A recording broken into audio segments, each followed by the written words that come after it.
Hey guys, तो मैं कौन हूँ? मैं हूँ दूसरा मॉर्निंग स्टार द डेविल, और आज हम पढ़ने वाले हैं बाइनोमियल थ्योरम का रैपिड रिवीजन सीरीज। मतलब 10 मिनट के अंदर मैं पूरा चैप्टर एक्सप्लेन कर दूंगा, दो ये पूरा डिस्क्रिप्टिव नहीं होगा, लेकिन तुम लोग समझ जाओगे। सबसे पहले a प्लस बी स्क्वायर, तो इसको क्या लिखोगे? a square plus 2ab plus B square. ठीक है, सिंपल है, समझ गए। अब मैं अगर यही बढ़ाता चलो तो तुम एटलीस्ट 3, 4, 5, 6, 10 तक कर सकते हो। तुम लिखोगे एंड वो हो जाएगा, ठीक है। लेकिन अगर मैं इसी जगह बोल दूं a प्लस बी 100, तो क्या होगा? सोचो। अब क्या तुम 50 पेजेस भरोगे, एक एक करके लिखते रहोगे, आखिरी टर्म तक जाओगे? तो ऐसा नहीं है, तुम्हें इतनी मेहनत नहीं करनी। उसको कैसे करोगे? कुछ ट्रिप्स एंड ट्रिक्स जो कि चैप्टर में सिखाता है। वो सबसे पहले क्या है?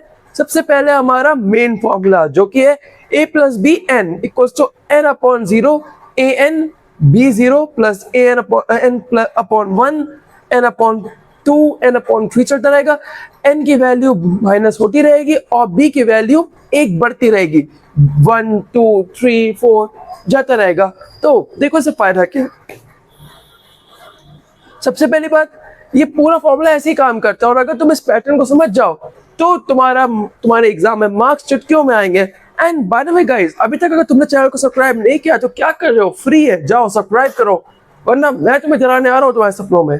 सबसे पहली बात, हमें निकालना कैसे? निकालने के लिए टोटल टर्म्स n+1, ठीक है। पता चल जाएगा कि टोटल टर्म्स कितनी है। अगर बोली जाए कि तुम्हारे पास लेट्स सपोज कि तुम्हारा पावर यहाँ पे क्या है? n, तो n+1 मतलब अगर पावर है 4 तो टर्म्स कितनी होगी? 5। अगर पावर है 100 तो टर्म्स कितनी होंगी?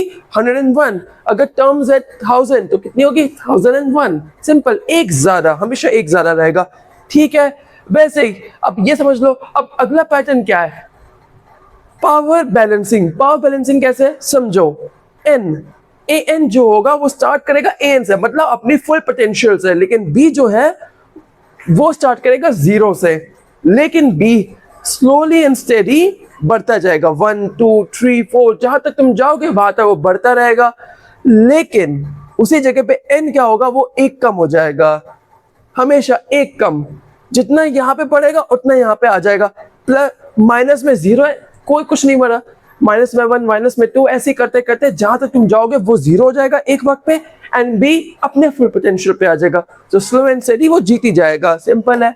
अब इसके बाद आता है power constant rule. Power constant rule क्या है? तो समझो an, देख रहे हो an। अब सपोज मैं तुमसे बोलूं, ये पहला वाला एग्जांपल देखते हैं, a प्लस बी 2, तो a प्लस बी अगर पावर इसकी 2 है, a प्लस बी होल पूरे ब्रैकेट में 2 है, तो 2 है, तो सबसे पहले देखो a स्क्वायर, ठीक है, 2ab, तो इनका पावर क्या हुआ? 1 1, तो 2 हो गया। b स्क्वायर, तो पावर हो गया 2। तो पावर बैलेंस होनी चाहिए, तो फर्क नहीं पड़ता चाहे वो कोई भी हो। पावर बैलेंस अगर रहेगी तो तुम्हारे एग्जाम्पल्स एंड क्वेश्चंस बढ़िया से सॉल्व होंगे, ठीक है। ये तुम समझ गए। अब हम इस तरफ आते हैं, एक सेकंड, मैं बढ़िया लिख रहा हूं। अब tr+1, अब ये एक फॉर्मूला है। अब कोई भी तुम्हें टर्म निकालनी है तो तुम कैसे निकालोगे? अब तुम उस तक टर्म तक करने तो नहीं जाओगे ना, तो उसके लिए तुम्हारे पास ये है tr+1 equals to n upon r, an minus r और br। अब ये r क्या है? r को निकालने के लिए समझो, अब यहाँ पे मैंने क्या यूज किया है? t5। r+1 क्या होगा? 4+1, मतलब r की वैल्यू हमेशा एक कम रहेगी, जो भी तुम निकालोगे उससे कम रहेगी, और बस अब तुम आराम से निकाल सकते हो। जो भी पावर है, जो भी क्वेश्चन तुम कर रहे हो उससे आराम से तुम निकाल सकते हो, तुम्हें कोई दिक्कत नहीं होने वाली। अब अगर तुम्हें पहले से पता है कि एक क्वेश्चन दी हुई है कि a plus B, let's suppose a plus B square है, और तुम्हें टर्म निकालनी 2, तो r1 हो जाएगा। उसके बाद तुम इसको सॉल्व करोगे एंड तुम्हारा आंसर निकल सकता है। ट्राई करना, क्वेश्चन सॉल्व करना, अच्छे से क्वेश्चन सॉल्व करना, एंड बस। अब आता है सबसे important, middle and independent terms. ये मैं तुम्हें अगले स्लाइड में समझाऊंगा, तो सबसे पहले तुम बस ये देख लो। अगर तुम n इज इवन है तो ये निकलेगा tn+1/2, और अगर और है तो ये tn+1/2 एंड tn+3/2, दो टर्म्स उनके बीच का, ऐसे निकाला जाता है।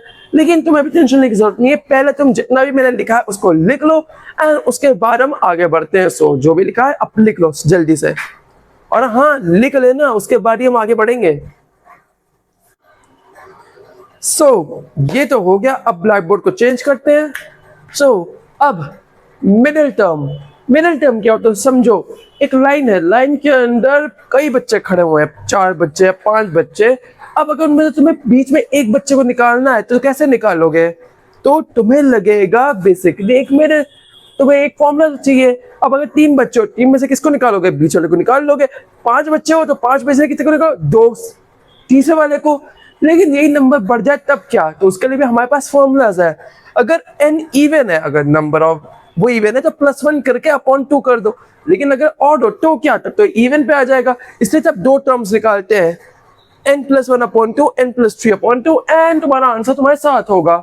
सिंपल है, इजी है, समझ गए। अब इसके बाद इंडिपेंडेंट टर्म्स कैसे निकालते हैं ऑफ x कांस्टेंट। जब तुम्हारा कांस्टेंट सही ना हो तब x कांस्टेंट के लिए निकालना है। कोई भी रैंडम, नहीं पता तुम्हें कौन सा कांस्टेंट आने वाला है, तब कैसे निकालेंगे? तब tr+1 जनरल टर्म का फॉर्मूला लिखो, इस tr+1 का जनरल फॉर्मूला, एंड उसका सॉल्व करते हैं। सारे के सारे नंबर्स को असाइड करो और उसके बाद x की पावर को कंबाइन करो k के साथ। x जो है वो उसकी नेट पावर k = 0 कर दो, उसका जो में r मिलेगा उसको राइट डाउन करो, उसका तो आंसर मिल जाएगा। सिंपल है। ये समझाने से ज्यादा तुम जब करोगे तब तुम्हें इजीली समझ में आएगा। और अगर तुम्हें मुझे ये क्वेश्चंस करते हुए देखना है तो उसके लिए चैनल को सब्सक्राइब करना मत भूलना, एंड कमेंट सेक्शन में लिख देना कुछ भी, जैसे कि क्वेश्चंस एंड फॉर्मूलाज, कुछ जो लिखना हो लिखो, बता देना कि मुझे वीडियो बनानी है कि नहीं बनानी। ठीक है। बाइनोमियल कोफिशिएंट्स, बाइनोमियल कोफिशिएंट्स क्या होता है? तो ये जो कोफिशिएंट हर बार चल रहा है, ये कहाँ पे क्या है, कौन सा है, तो वो कैसे पता चलेगा? उसके लिए एक फॉर्मूला है n/r, देखा होगा। लेकिन n/r = n/n-r, एंड तुम्हारा बाइनोमियल कोफिशिएंट आ जाएगा और इसी के साथ तुम्हारा चैप्टर कंप्लीट होता है। That's it, that's all for today. Hopefully आप लोगों को वीडियो पसंद आई होगी, और पसंद आई होगी तो चैनल को सब्सक्राइब करना मत भूलना। अब जाओ एंजॉय करो अपने डे को, एंड पढ़ाई करना मत भूलना। अगर तुम्हें IIT चाहिए तो तुम्हें बहुत सारे क्वेश्चंस लगाने पड़ेंगे, बहुत सारी मेहनत करनी पड़ेगी, एंड फिर तुम्हारा IIT पक्का है। That's it, that's all for today. See you on the next video. Till then take care and good bye.